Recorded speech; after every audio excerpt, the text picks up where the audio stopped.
3 minutes ago, Keir Starmer crossed a line no British Prime Minister has ever crossed before. He officially declared war on the voters who elected him. Not metaphorically, not politically.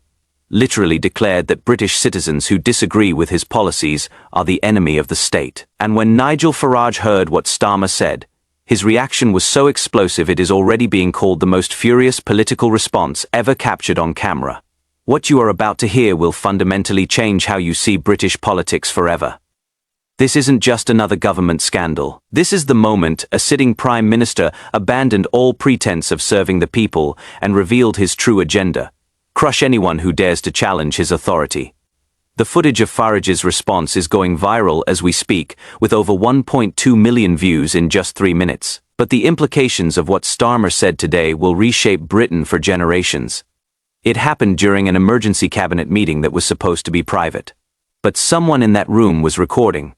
Someone who clearly believes the British public deserves to know what their Prime Minister really thinks of them. The leaked audio, obtained exclusively by sources close to Reform UK, captures Starmer in his own words declaring what he calls the fight of his life against the British people themselves, the real threat to our democracy. Starmer's voice says clearly on the recording, "Isn't foreign interference or economic crisis. The real threat is populism. The real threat is nationalism. The real threat is British voters who think they know better than their government." He pauses, then delivers words that have already sparked outrage across the country. "This is the fight of our lives, the fight against Reform UK, the fight against anyone who refuses to accept progressive governance, the fight against them." Think about what you just heard. The Prime Minister of the United Kingdom just called British voters the real threat to democracy. He didn't say corrupt politicians were the threat. He didn't say foreign powers manipulating elections were the threat. He said you, the people who voted, are the threat. And when he said the fight against them, he wasn't talking about criminals or terrorists. He was talking about ordinary citizens who want secure borders, safe streets, and respect for Brexit. The reaction was immediate and volcanic. Within minutes of the audio leak, Nigel Farage issued a statement that political observers are calling the most scathing condemnation of a sitting Prime Minister in modern British history. But it was his live television appearance on GB News that truly captured the fury of a man watching democracy die in real time. "I have never," Farage said, his voice shaking with barely controlled rage, "in 40 years of politics, heard anything so disgraceful from a British Prime Minister. Keir Starmer has just declared himself the enemy of the British people. He has announced that democracy only works when voters agree with him. And when they don't, when they exercise their democratic right to choose different policies, then they become the threat that must be fought and defeated." But Farage was just getting started. What came next was a systematic destruction of everything Starmer claims to represent, delivered with the kind of righteous anger that creates political legends. "This man," Farage continued, pointing directly into the camera, "campaigned as a moderate. He promised to respect Brexit. He vowed to serve all British citizens regardless of how they voted. Instead, he has revealed himself as the most authoritarian leader this country has seen since Oliver Cromwell." The timing of this revelation could not be worse for a Prime Minister already facing the worst approval ratings in polling history. Yesterday's YouGov poll showed Starmer's personal approval at just 11%, making him officially less popular than any British political leader ever measured. Today's leaked audio explains exactly why. The man simply despises the people he was elected to serve. But here is where the story becomes truly explosive. The leaked recording doesn't just capture Starmer insulting British voters. It reveals the existence of what he calls the Progressive Alliance, a coordinated effort between Labour, European leaders, and international organizations to systematically dismantle what they call populist movements across the Western world. In other words, a conspiracy to override democracy whenever voters make the wrong choice. "We've learned valuable lessons from our European partners." Starmer's voice continues on the recording.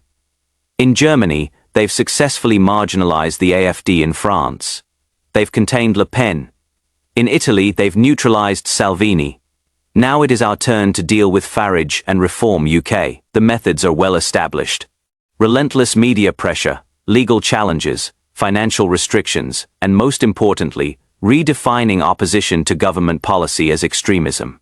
Let that sink in for a moment. The Prime Minister is openly discussing using methods developed by foreign governments to destroy his domestic political opponents. He is talking about weaponizing the legal system, manipulating media coverage, and redefining normal political disagreement as extremism. This isn't governance. This is authoritarianism disguised as democracy. The response from Reform UK was swift and devastating. Party chairman Zia Yusuf issued a statement that crystallized what millions of British citizens are feeling right now. Keir Starmer has just confirmed what we've suspected all along. This government doesn't just disagree with Reform UK policies. They view anyone who supports border control, criminal justice, and national sovereignty as an enemy to be crushed. If that is not a declaration of war on ordinary British people, I don't know what is. But the most damaging reaction came from an unexpected source. Sir John Curtis, Britain's most respected political pollster, appeared on BBC Radio 4 this afternoon with an assessment that should terrify everyone in Downing Street. I have studied British politics for over 40 years. Curtis said slowly, carefully choosing his words. I have never heard a Prime Minister express such contempt for the democratic process. These comments suggest a fundamental misunderstanding of how democracy works. The people are sovereign, not the government. When a Prime Minister forgets that basic principle, he forgets what makes Britain a democracy at all. The international reaction has been equally damning. Within hours of the leak, the Wall Street Journal published an editorial titled, Britain's Democratic Crisis. Fox News ran a segment comparing Starmer's comments to statements made by authoritarian leaders across history. Even the traditionally pro-Labour Guardian struggled to defend their preferred party, with columnist Owen Jones writing that Starmer's words were indefensible in a democratic society. But perhaps most significantly, the audio leak is having an immediate effect on Labour MPs who are watching their constituencies erupt in fury. Texts and WhatsApp messages leaked to journalists show panicked conversations about damage control. How do we explain this to voters? One unnamed Labour MP asked in a group chat. How do we defend a leader who just called our own supporters extremists for disagreeing with him? The answer, according to polling conducted in the 3 hours since the leak, is simple: they can't. A flash poll by Survation shows Labour support collapsing from 22 to 16% in a single afternoon. Meanwhile, Reform UK has surged to 37%. Their highest polling number ever recorded. These aren't normal political fluctuations. This is a government losing the confidence of the nation in real time. Consider what Starmer actually said in that recorded conversation. He called British voters who support Reform UK the real threat to democracy. Think about what that means. If you believe Britain should control its own borders, you are a threat. If you think violent criminals should stay in prison, you are a threat. If you want the government to prioritize British citizens over foreign nationals, you are a threat. If you voted for Brexit and expect it to be implemented properly, you are a threat. This is the logical endpoint of a political philosophy that views ordinary citizens as obstacles to enlightened governance, rather than the source of democratic legitimacy. Starmer doesn't just disagree with Reform UK voters. He fundamentally believes they have no right to participate in democracy unless they accept his vision of what Britain should become. The audio also reveals Starmer's true feelings about the Brexit referendum. Feelings that contradict every public statement he has made since becoming Prime Minister. The 2016 vote was a disaster, his voice says clearly on the recording. 17 million people made an emotional decision based on lies and prejudice. Our job is to fix their mistake without admitting that is what we're doing. Stealth reintegration with Europe while calling it something else entirely. Those words represent the most serious betrayal of democratic trust in modern British history. Starmer campaigned for Labour leadership promising to respect Brexit. He told voters he understood their concerns about immigration and sovereignty. Instead, he has been secretly plotting to reverse the biggest democratic decision in British history while lying about his intentions to the people who elected him. Nigel Farage's response to this revelation was immediate and scorching. Keir Starmer has just admitted what we've known all along, Farage declared during his emergency press conference. Brexit was never safe with Labour. They never accepted the referendum result. They've been plotting to reverse it from day one while pretending to respect the will of the people. This is political fraud on an unprecedented scale. But the Brexit betrayal is just one element of a broader pattern of contempt for democratic accountability. The leaked audio also captures Starmer discussing what he calls necessary measures to deal with political opposition. These include using regulatory authorities to investigate reform UK's finances, encouraging media outlets to refuse advertising from populist parties, and working with social media companies to restrict harmful content, which apparently means any criticism of government policy. "We have tools available," Starmer's voice explains in the recording, that previous governments were too timid to use.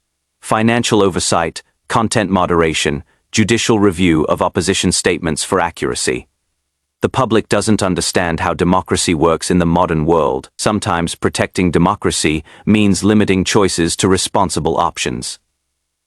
Translation: Starmer believes democracy works best when voters are only allowed to choose between options he approves of.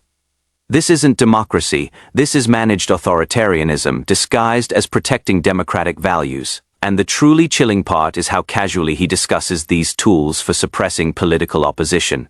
The reaction from civil liberties groups has been immediate and alarmed. Liberty, Britain's leading human rights organization, issued a statement calling Starmer's comments the most serious threat to democratic freedoms in the United Kingdom since the Second World War. The Free Speech Union announced they are preparing legal challenges to any attempt to implement the measures Starmer discussed in the recording. Meanwhile, Reform UK is experiencing a membership surge unlike anything seen in British politics. Over 15,000 new members joined the party in the 3 hours following the audio leak. Their website crashed twice from traffic overload. Local Reform UK offices report phones ringing constantly with people wanting to volunteer for campaigns. What Starmer intended as a declaration of war against his opponents has become the greatest recruitment tool they've ever had. The timing couldn't be more damaging for Labour. Local elections are scheduled for May, and early projections already showed massive losses for the governing party. Today's revelations have turned a predicted defeat into what political observers are calling a potential extinction event. Labour could lose 80% of their council seats. Predicted Professor Matthew Goodwin of the University of Kent. Voters don't forgive politicians who hold them in contempt. But beyond the immediate political damage lies a deeper constitutional crisis. Britain operates on the principle that governments derive their legitimacy from the consent of the governed. When a prime minister declares that the governed are the real threat to democracy, he breaks the fundamental contract that makes British democracy possible.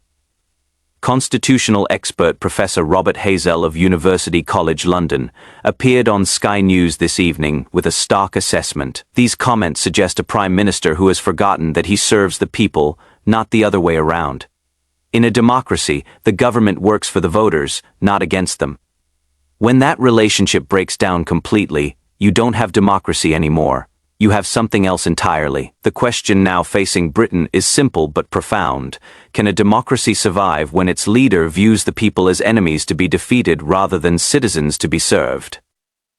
The answer may determine not just the fate of Starmer's government, but the future of British democracy itself. International observers are drawing comparisons to historical moments when democratic leaders abandoned democratic principles in favor of authoritarian solutions. The language Starmer uses, calling voters threats, discussing necessary measures against opposition parties, planning stealth policy implementation, echoes the rhetoric of leaders who ultimately destroyed the democracies they claimed to protect. As midnight approaches and the story continues developing, one thing is absolutely clear: Keir Starmer has revealed his true face to the British people. The mask of moderation has slipped completely. Behind it stands a man who believes ordinary citizens are too stupid, too prejudiced, and too dangerous to be trusted with real democratic choice. The fight, he declared, against British voters has begun. The question now is whether the British people will accept his declaration of war or respond with a democratic rebellion that sweeps him and his contempt for democracy into history's dustbin. Based on tonight's polling numbers, the answer is becoming increasingly clear. Starmer thought he could crush political opposition by redefining it as extremism. Instead, he has created the largest democratic uprising Britain has seen in generations. The war he wanted is the war he is going to get. But it won't end the way he expects.